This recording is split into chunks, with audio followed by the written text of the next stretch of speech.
Le capitaine Ibrahim Traoré est devenu le tout premier à recevoir son nouveau passeport AES. Cet événement est arrivé seulement quelques jours après les grandes célébrations au Burkina Faso et au Niger, marquant la sortie officielle des 3 pays de l'Union économique et monétaire ouest-africaine. Alors, que se passe-t-il quand l'Afrique crée son propre passeport et que, aussitôt, une partie du monde s'empresse d'annoncer qu'il est rejeté? Le passeport AES, lancé par le Mali, le Niger et le Burkina Faso, a d'abord été tourné en ridicule. Sur Internet, beaucoup le traitaient de faux documents, prétendant qu'il n'était reconnu nulle part. Mais la réalité raconte une toute autre histoire. Des preuves solides montrent qu'il est bel et bien valide, reconnu officiellement par l'Organisation de l'Aviation Civile Internationale, accepté par l'Union européenne après des mises à jour de ses systèmes et confirmé par la Chine comme parfaitement valable. Et la Chine l'a rappelé sans détour. Elle n'a pas besoin de l'approbation de l'Occident pour valider le passeport d'un État ou d'une confédération. Ce qui devait être une humiliation africaine s'est en fait transformé en symbole éclatant de souveraineté.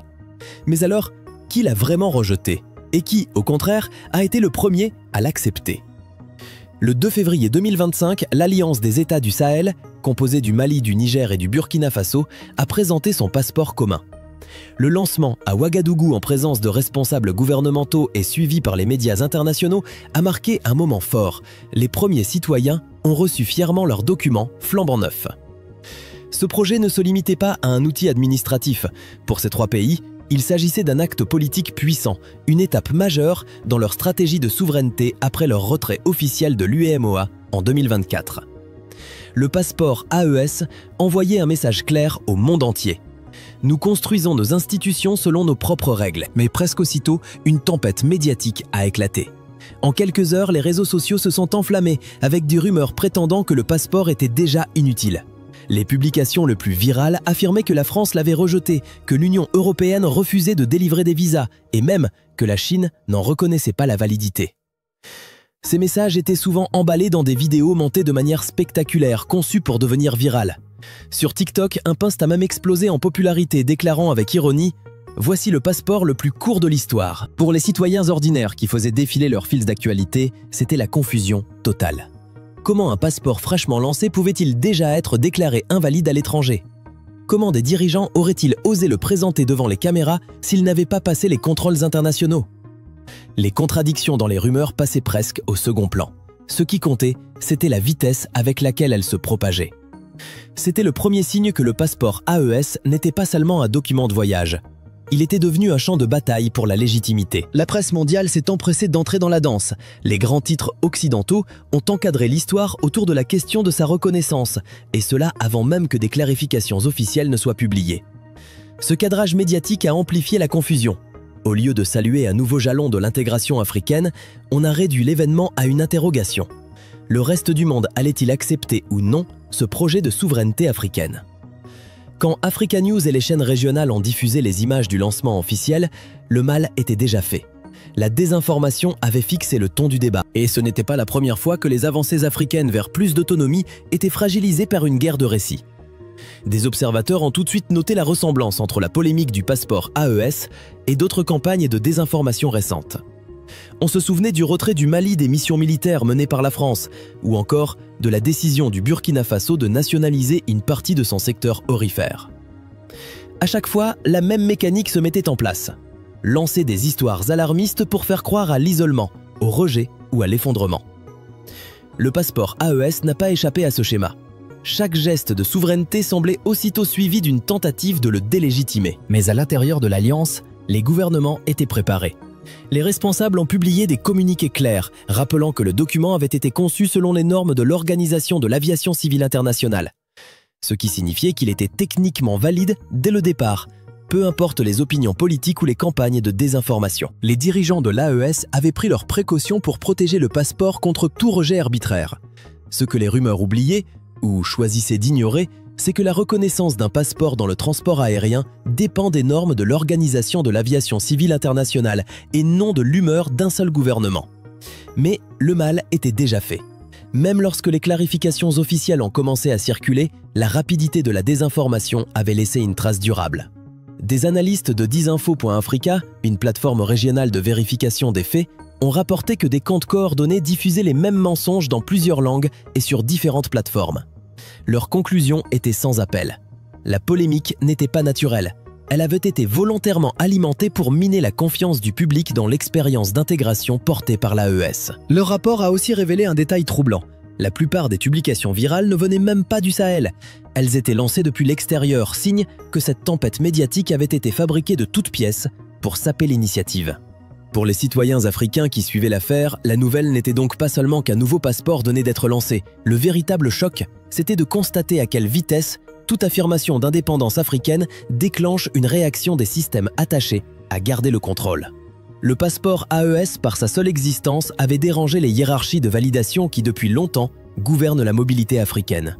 Qui décide de la légitimité d'un passeport africain? Les Africains eux-mêmes ou des instances extérieures? La confusion qui a suivi son dévoilement a montré que la réponse à cette question reste disputée. Ce qui devait être une simple annonce administrative, un nouveau document de voyage, s'est transformé en drame international. En quelques heures à peine, l'AES s'est retrouvé obligé de défendre sa crédibilité sur la scène mondiale. Ce paradoxe entre la réalité d'une reconnaissance technique et le récit fabriqué d'un rejet est précisément ce qui fait du passeport AES bien plus qu'un simple document de voyage. C'est un test grandeur nature pour savoir si l'Afrique peut contrôler le récit autour de son propre avenir. La tempête qui a entouré le lancement du passeport AES a révélé bien plus qu'un simple débat sur des faits. Elle a montré comment un document apparemment banal peut se transformer en arme d'identité. Dans la politique internationale, un passeport n'est pas seulement un ticket pour franchir des frontières. C'est la preuve physique de l'existence d'un État. C'est le signe que ses citoyens appartiennent à un ordre politique reconnu. Pour le Mali, le Niger et le Burkina Faso, 3 pays qui depuis 3 ans contestent l'influence de leurs anciennes puissances coloniales, l'émission d'un passeport commun n'était pas un geste administratif. C'était une déclaration symbolique. Nous ne sommes pas des morceaux à gérer de l'extérieur. Nous sommes une union capable de définir qui nous sommes. Le moment choisi pour dévoiler le passeport AES n'était pas anodin. Les 3 États venaient de couper leurs liens avec la CEDEAO, un bloc régional qu'ils accusaient d'être sous l'influence de Paris et de Bruxelles. En quittant cette organisation, ils perdaient automatiquement les privilèges liés aux documents de voyage de la CEDEAO, qui facilitaient la libre circulation en Afrique de l'Ouest. Les critiques avaient prédit l'isolement, des citoyens bloqués, dépendant des consulats étrangers pour circuler. Mais au lieu de reculer, les dirigeants de l'AES ont redoublé d'audace. Ils ont présenté leur propre passeport, affirmant que l'intégration ne serait plus imposée de l'extérieur, mais reconstruite de l'intérieur. Comme l'a souligné People's Dispatch, l'événement a rassemblé dirigeants et citoyens du Burkina Faso, du Mali et du Niger dans un grand moment d'unité et de fierté, une preuve de leur engagement pour la souveraineté et la coopération régionale. C'était une rupture totale avec le vieux scénario que l'Afrique suivait depuis des décennies. Depuis la période coloniale, la plupart des documents d'identité africains avaient été conçus, validés et standardisés par des modèles imposés de l'extérieur. Pendant longtemps, les passeports africains étaient conçus ailleurs. Les modèles, les systèmes biométriques et même les centres d'impression étaient souvent confiés à l'Europe. Comme si la légitimité devait forcément venir de l'extérieur, le passeport AES a brisé cette dépendance de façon frontale. Avec sa couverture bleu profond et l'emblème de l'Alliance gravé en or, il envoyait un message limpide. Le Sahel peut produire ses propres instruments de mobilité sans attendre le tampon de validation de quiconque. Et c'est précisément cette audace qui a déclenché la vague de désinformation. Pour ceux qui veulent maintenir la domination occidentale, ce passeport n'était pas un simple document administratif, c'était un acte de rébellion. Le laisser réussir sans contestation, c'était admettre que des projets de souveraineté africains pouvaient exister par eux-mêmes. Alors, il fallait fabriquer un récit inverse, faire croire que ce passeport était déjà mort-né. Mais une question demeure. Pourquoi répète-t-on si souvent aux Africains que leurs créations ne valent rien tant qu'elles n'ont pas reçu l'aval de l'étranger ? Le passeport AES bouscule directement cette idée, simplement parce qu'il existe. Sa réalité contredit le récit de dépendance. Et sur le terrain, la réponse populaire a été immédiate. À Niamey comme à Bamako, des files d'attente se sont formées. Les gens venaient s'informer, certains prêts à déposer leurs demandes, alors même que les rumeurs de rejet circulaient en ligne. Leur motivation n'était pas la commodité. Beaucoup disposaient encore d'anciens documents de voyage de la CEDEAO toujours valides. Ce qui les poussait, c'était la fierté.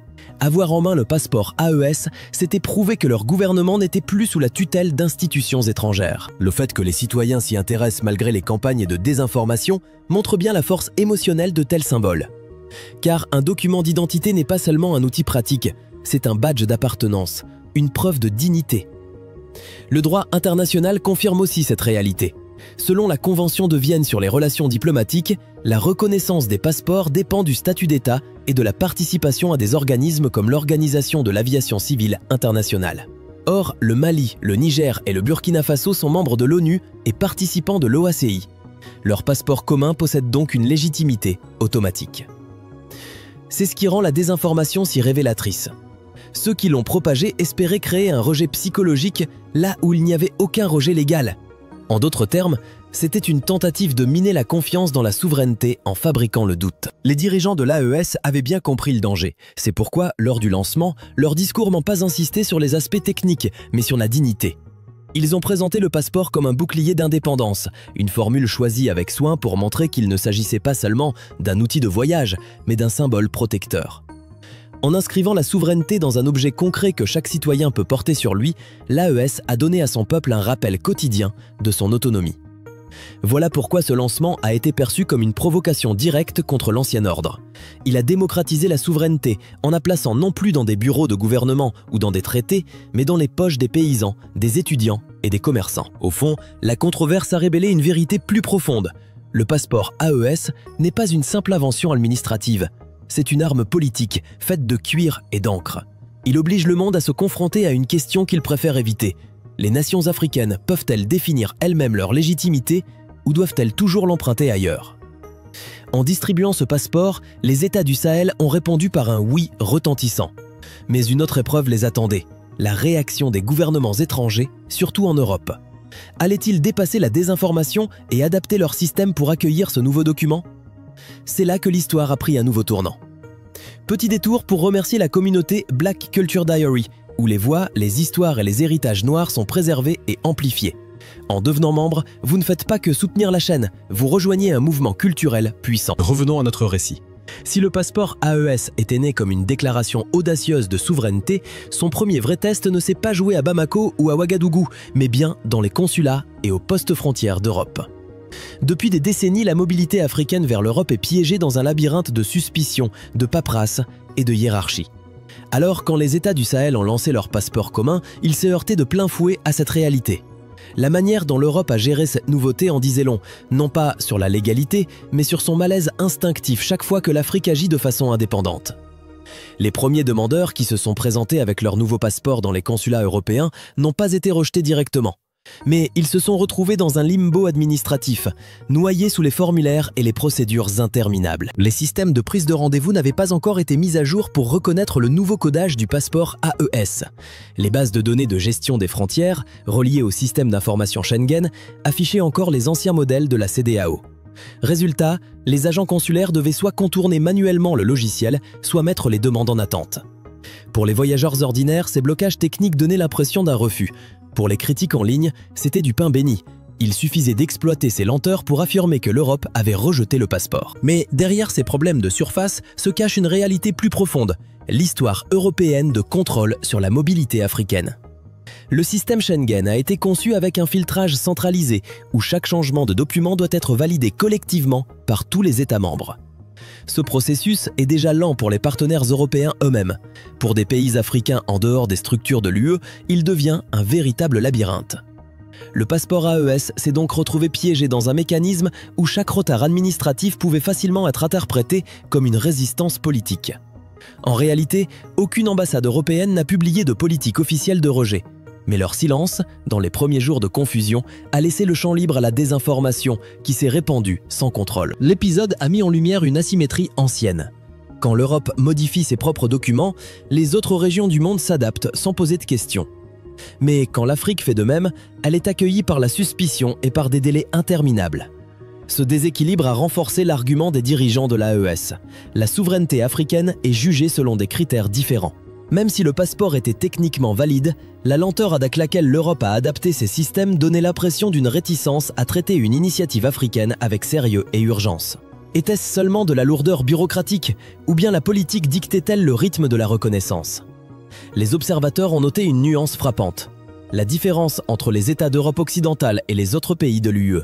Ceux qui avaient les liens coloniaux les plus profonds avec le Sahel, en particulier la France, furent les plus lents à publier des clarifications. Pendant ce temps, des pays européens sans passé colonial direct dans la région, comme la Hongrie ou la Pologne, ont discrètement commencé à accepter le nouveau passeport dès que leur base de données avait été mise à jour. Cette réaction inégale révélait quelque chose de plus profond. L'inconfort européen n'était pas uniforme, il était lié au poids de l'histoire. Le passeport AES obligeait les anciennes puissances coloniales à reconnaître que leurs ex-colonies n'étaient plus des subordonnés, mais des partenaires qui agissaient en égaux. Une autre couche venait compliquer la réaction européenne, la question sécuritaire. Depuis des années, les médias européens décrivent le Sahel comme une zone d'instabilité, de rébellion, de migrations incontrôlées et de coups d'État. Dans ce contexte, l'apparition soudaine d'un passeport commun a réveillé des inquiétudes. Certains analystes politiques à Bruxelles ont spéculé que l'AES pourrait utiliser ce document pour faciliter une circulation plus libre de migrants vers l'Europe. Ces craintes n'avaient aucun fondement, mais elles ont nourri le récit du retard et justifié les hésitations à mettre les systèmes à jour. Ainsi, le passeport n'était pas jugé sur ses aspects techniques, mais sur la symbolique politique que l'Europe lui attribuait. Finalement, des clarifications sont arrivées. À la mi-février, les consulats de l'Union européenne ont commencé à confirmer que les passeports AES pouvaient bel et bien être utilisés pour des demandes de visa une fois les systèmes mis à jour. Plusieurs voyageurs ont même publié des photos en ligne montrant des visas Schengen collés sur leurs nouveaux documents, preuve que les rumeurs de rejet étaient fausses. Mais le mal était déjà fait. Pendant des semaines, la désinformation avait circulé, façonnant l'opinion publique bien plus puissamment que n'importe quel communiqué d'ambassade. La réaction européenne a donc révélé deux réalités en même temps. En surface, les retards semblaient n'être que de la paperasse, une question de logiciel et de base de données à ajuster. Mais en profondeur, ils trahissaient une hésitation plus grande, celle d'accepter une souveraineté africaine qui s'affirme en dehors des cadres européens. Le passeport AES a ainsi forcé l'Europe à affronter un fait dérangeant. Les Africains construisaient leur intégration à leur manière, et cette fois, l'Europe ne pouvait pas dicter le rythme. Cette adaptation difficile ouvrait déjà la voie à la suite de l'histoire. Car si l'Europe semblait coincée dans l'hésitation, une autre puissance mondiale, elle, a réagi avec clarté, la Chine. Et sa réponse rapide a révélé une toute autre façon de considérer la souveraineté africaine. Ce contraste allait en dire long sur l'évolution des rapports de force dans la diplomatie mondiale. Petit rappel avant de continuer, pensez à aimer et partager la vidéo et abonnez-vous à notre chaîne pour découvrir plus de contenu sur la culture noire, l'histoire, la civilisation et l'identité. Revenons à notre récit. Là où la gestion européenne du passeport AES s'est noyée dans les lenteurs administratives, la réaction de la Chine s'est déroulée dans un tout autre registre. Pendant que l'Europe laissait les rumeurs s'installer, Pékin a envoyé un message clair et immédiat. Le passeport AES était reconnu, valide et accepté. Et ce contraste n'avait rien d'un hasard. Il reflétait deux visions du monde. D'un côté, une Europe encore prisonnière du poids de son passé colonial. De l'autre, une Chine qui veut se présenter comme un partenaire dans un monde multipolaire où la souveraineté africaine n'est plus négociable. Dans les ambassades chinoises de Bamako, Niamey et Ouagadougou, des communiqués officiels ont été publiés seulement quelques jours après le lancement, confirmant que le passeport AES pouvait être utilisé pour les demandes de visa sans aucune difficulté. À Pékin, le ministère des Affaires étrangères a réaffirmé cette position en conférence de presse, balayant d'un revers de main les rumeurs virales de rejet. Pour les voyageurs et pour les observateurs, le message était limpide. Contrairement à l'Europe empêtrée dans ses lenteurs et ses hésitations, la Chine a traité le passeport AES comme ce qu'il était. Un document légal conforme aux standards internationaux de l'aviation. Mais au-delà des procédures consulaires, cette rapidité avait une portée symbolique. C'était plus qu'une simple validation technique, c'était un geste de respect. En répondant vite et fermement, Pékin s'est positionné comme un partenaire qui reconnaît le droit de l'Afrique à définir ses propres institutions sans attendre la bénédiction d'autrui. Pour les États de l'AES, c'était exactement le type de validation internationale qu'ils recherchaient. Pas une correction timide après des semaines de rumeurs, mais une affirmation immédiate que leur souveraineté était légitime dès le premier jour. La décision de la Chine doit être comprise dans le cadre plus large de sa politique africaine. Depuis une vingtaine d'années, Pékin construit son influence sur le continent, non pas en donnant des leçons au gouvernement, mais en lançant des chantiers, en concluant des accords commerciaux et en finançant des projets de développement. Des chemins de fer en Afrique de l'Est aux centrales énergétiques en Afrique de l'Ouest, la Chine s'est présentée comme un bâtisseur plutôt qu'un tuteur. La reconnaissance du passeport AES s'inscrivait donc naturellement dans cette logique. Pas besoin de longs débats idéologiques, seulement du respect pour la décision de l'Afrique d'agir comme un bloc uni. Ce geste avait aussi une portée stratégique. Au moment où l'influence occidentale dans le Sahel s'effrite, notamment après les retraits militaires français, la réaction rapide de la Chine envoyait un signal clair. Pékin est prêt à occuper l'espace laissé vacant. Pour la Chine, soutenir la souveraineté africaine n'est pas une simple politesse diplomatique, c'est un investissement dans un partenariat de long terme.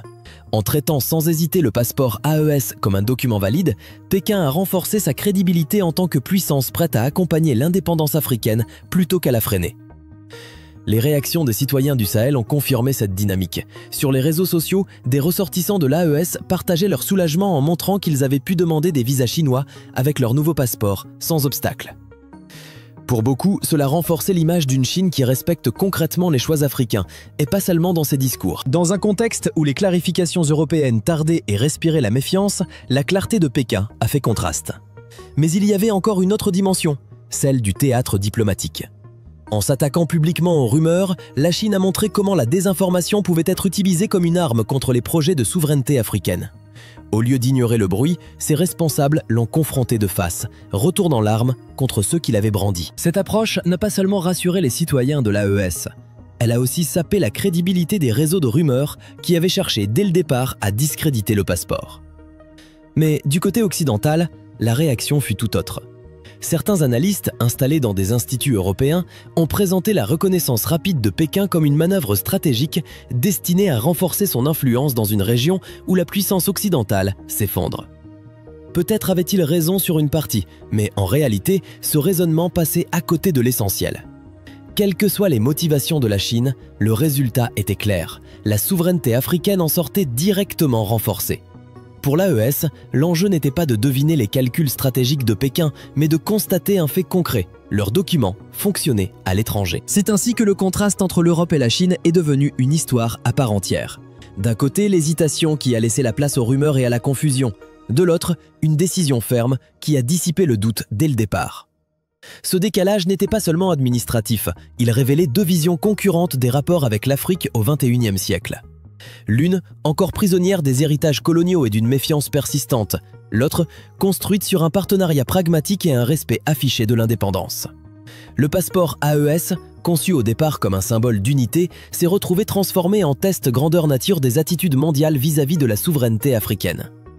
L'hésitation européenne et la rapidité chinoise ont offert aux Africains un aperçu de qui était prêt à les considérer comme des égaux. Mais au milieu de ce duel diplomatique, une question plus large surgissait. Pourquoi la désinformation avait-elle autant de force? Pourquoi les fausses rumeurs de rejet avaient-elles circulé plus vite et plus fort que les démentis officiels? La réponse se trouve dans l'usage délibéré de la désinformation comme une arme contre l'indépendance africaine. Une arme qui allait marquer la prochaine étape de l'histoire du passeport AES. Car au moment où l'Europe et la Chine clarifiaient enfin leur position, une vérité s'imposait déjà. La plus grande bataille ne se jouait pas dans les aéroports ni dans les consulats, mais sur le terrain de la formation. Le déferlement de fausses nouvelles, apparu seulement quelques heures après le lancement du passeport, n'était pas le fruit du hasard. Il avait été coordonné, minuté, pensé pour fragiliser ce qu'il y a de plus précieux dans tout projet de souveraineté. La confiance du peuple. Les enquêteurs de Disinfo Africa ont remonté la trace de dizaines de publications virales qui avaient explosé au moment du lancement du passeport AES. Leurs recherches ont révélé un schéma bien connu, des comptes publiant en plusieurs langues en même temps, partageant et amplifiant mutuellement le même message, toujours centré sur l'idée d'un échec. Un exemple frappant, une vidéo affirmant faussement que la police française avait confisqué un passeport AES. En moins de 20 minutes, elle circulait déjà sur 5 plateformes différentes, touchant des centaines de milliers de personnes avant que les vérificateurs de faits puissent intervenir. Ce n'étaient pas des erreurs innocentes, c'étaient des attaques coordonnées, préparées pour affaiblir l'initiative de l'AES avant même qu'elle ne prenne de l'élan. Le choix de la cible n'était pas anodin. Contrairement à une loi ou à une stratégie militaire, un passeport est un objet concret que tout citoyen peut porter dans sa poche. Saper sa crédibilité, c'était saper l'identité même des personnes qu'il représente. Si les Africains pouvaient être convaincus que leurs propres documents ne valaient rien, le choc psychologique aurait été immense. Voilà pourquoi la désinformation a insisté sur l'idée que le passeport était rejeté et inutile plutôt que de parler de détails techniques. L'objectif n'était pas de débattre de sa légalité, mais de provoquer l'humiliation. Ce qui rend l'histoire intéressante, c'est la réponse africaine. Au lieu de s'effondrer sous le poids des rumeurs, les gouvernements de l'AES et les médias régionaux ont lancé une contre-offensive. Au Burkina Faso, la télévision nationale a diffusé des images de citoyens recevant fièrement leur passeport. La chaîne Africa News a expliqué en détail que le document respectait bien les normes de l'Organisation de l'aviation civile internationale. Sur les réseaux sociaux, des influenceurs locaux ont commencé à publier des photos d'eux en train de demander des visas avec leur nouveau passeport, défiant directement les fausses informations. L'Afrique a donc retourné l'arme de la narration contre ceux qui l'avaient brandie. Cette résilience révélait un changement plus large. Les sociétés africaines apprennent à répondre à la désinformation. Dans le passé, les rumeurs restaient souvent sans réponse, érodant lentement la confiance. Mais avec le passeport AES, il y a eu une mobilisation coordonnée pour rétablir la vérité en temps réel. Non seulement par des plateformes indépendantes comme disinfo.africa, mais aussi par des gouvernements décidés à communiquer vite et clairement. La stratégie était simple, mais redoutablement efficace. Répondre à la désinformation non pas par le silence, mais par des images, des témoignages et des preuves visibles que les citoyens pouvaient croire. La rapidité de cette riposte a joué un rôle clé. Dès la mi-février, des photos de passeports AES portant des visas Schengen et des tampons d'entrée en Chine circulaient en ligne. Ce n'étaient pas des communiqués officiels, mais des preuves réelles partagées par de vrais voyageurs. Et une fois ces images devenues virales, les rumeurs ont commencé à perdre toute crédibilité. Dans bien des cas, cette contre-narration populaire a fait plus pour défendre la légitimité du passeport que n'importe quelle déclaration officielle. Car la souveraineté ne se reconnaît pas seulement dans les institutions, elle se valide dans la vie de tous les jours, quand un citoyen peut utiliser ses papiers sans problème. La guerre de la désinformation a aussi révélé une vérité plus profonde sur l'environnement géopolitique africain. La souveraineté, ce n'est pas seulement les ressources ou l'armée, c'est aussi le contrôle du récit de légitimité. Ceux qui ont lancé la campagne contre le passeport AES avaient compris qu'en attaquant le symbole, ils pouvaient affaiblir tout le projet politique d'indépendance sahélienne. Mais leur échec a montré le contraire. L'Afrique est désormais mieux armée pour résister aux attaques narratives, surtout quand ces projets de souveraineté s'appuient sur des institutions concrètes, comme un passeport qui fonctionne. La leçon la plus importante, c'est que la désinformation ne disparaîtra pas, elle évoluera. Chaque pas vers l'indépendance, qu'il s'agisse de nationaliser des ressources, de former de nouvelles alliances ou de créer des documents communs, sera accompagné de tentatives de ridiculisation et de délégitimation. Mais l'expérience du passeport AES a prouvé une chose, les rumeurs s'effondrent face à la réalité, quand gouvernements, citoyens et vérificateurs de faits travaillent ensemble pour exposer les mensonges. Ce qui avait commencé comme une avalanche de rumeurs humiliantes s'est terminé avec un symbole plus fort encore, un passeport reconnu à l'international, porté fièrement par les citoyens sahéliens. Non seulement un outil de voyage, mais un bouclier contre la désinformation rappelant au monde que l'Afrique n'écrira pas seulement ses propres documents, elle écrira aussi sa propre vérité.